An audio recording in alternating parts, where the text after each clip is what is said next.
జ్యోతిషాస్త్రరీత్యా ద్వాదశ రాశుల్లో 3వ రాశి అయినటువంటి మిథున రాశి మిత్రులారా, 2026 మే నెల మీకు శుభాశుభ ఫలితాలు ఎలా ఉన్నాయంటే, మిథున రాశి వారు ఈ మే నెలలో నమ్మిన వ్యక్తి నుంచే షాక్ రావచ్చు, కానీ అదే సమయంలో అది అదృష్టం ద్వారా కూడా తెరుచుకోవచ్చు.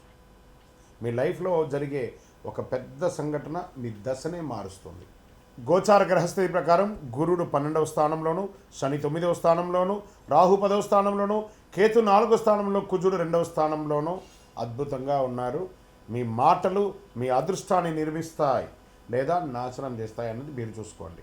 ఓకే, ఉద్యోగరీతిగా కెరియర్లో సడన్ చేంజెస్ వచ్చే అవకాశాలు ఉన్నాయి. ట్రాన్స్ఫర్స్ అయ్యే అవకాశాలు బాగా ఉన్నాయి. అయ్యో నేను ఇక్కడ ఊహించలేదు, నాకు ఇక్కడ ట్రాన్స్ఫర్ చేసేసారే ఛాన్సెస్. ఐటీ వాళ్ళకి ప్రాజెక్ట్ షిఫ్ట్, ఆన్సైట్ చేంజ్, కొంచెం లే ఆఫ్, కొంచెం జాగ్రత్త పడండి. గవర్నమెంట్ జాబ్స్కి స్లో కానీ ష్యూర్ డెఫినెట్గా మీకు వస్తుంది.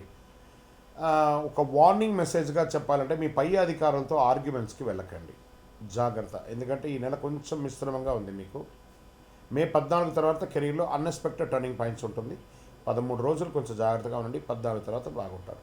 ఇంకా వ్యాపారంలో క్యాష్ ఫ్లో అన్ఈవెన్గా ఉంటుంది. కొత్త ఐడియాస్ వస్తాయి కానీ ఎగ్జిక్యూషన్ చాలా స్లో అవుతుంది. ఆన్లైన్ బిజినెస్ వాళ్ళకి విదేశీ క్లయింట్స్ వచ్చే అవకాశాలు ఉన్నాయి. పోస్ట్ మంత్ అంటే 15 తర్వాత చాలా బాగుంటుంది. ఇంకొక రకంగా చెప్పంటే, మీ దగ్గర ఉన్న స్కిల్స్ని మానిటైజ్ చేసే భారీ లాభాలను పొందే అవకాశాలు ఉంటాయి, జాగ్రత్త. షేర్ మార్కెట్లో సడన్ గెయిన్స్, సడన్ లాస్, అన్ప్రిడిక్టబుల్గా ఇన్వెస్ట్ చేయకండి. Intraday too much risk, futures options full risk అని కూడా చెప్పేస్తుంది. ఇంకా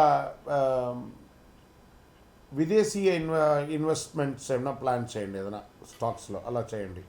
ఆలోచించకుండా పెట్టుబడి పెడితే ఖచ్చితంగా నష్టం వచ్చే అవకాశాలు ఉన్నాయి. ఇంకా రియల్ ఎస్టేట్ స్లోగానే ఉంటుంది. Property deals delay, rent lease ద్వారా కాస్త ఇన్కమ్ వచ్చే అవకాశాలు ఉన్నాయి. కొత్త ఇల్లు కొనాలనుకున్న వాళ్ళకి ప్రణాళిక స్టార్ట్ అవుతుంది, కానీ ఈ నెల మిశ్రమంగా ఉంటుంది. ఇంకా విదేశీ యోగం వారికి చాలా స్ట్రాంగ్గా ఉంటుంది. విజా ఇష్యూస్ రిజాల్వ్ అయ్యే అవకాశాలు ఎండ్ ఆఫ్ ద మంత్ ఉంటుంది. అబ్రాడ్ జాబ్ ఛాన్సెస్ కొంచెం హై రిస్క్లో ఉంది. విదేశాల్లో ఉద్యోగంలో ఉన్న వాళ్ళకి కాస్త ఓపిక పట్టండి, అన్నీ చక్కబడే అవకాశాలు అతి త్వరలోనే ఉన్నాయి. ఇంకా ఈ నెల వచ్చిన ఫారిన్ ఆపర్చునిటీస్ మిస్ చేసుకోకండి, రిగ్రెట్ కూడా చేయకండి, జాగ్రత్తగా చూసుకోండి. ఇంకా రాజకీయాల్లో ప్రజాక్షేత్రంలో వెళ్ళేటప్పుడు గమ్ గణపతి అని ఎంత వీలుంటే అంత సైలెంట్గా ఉండడానికే ప్రయత్నం చేయండి.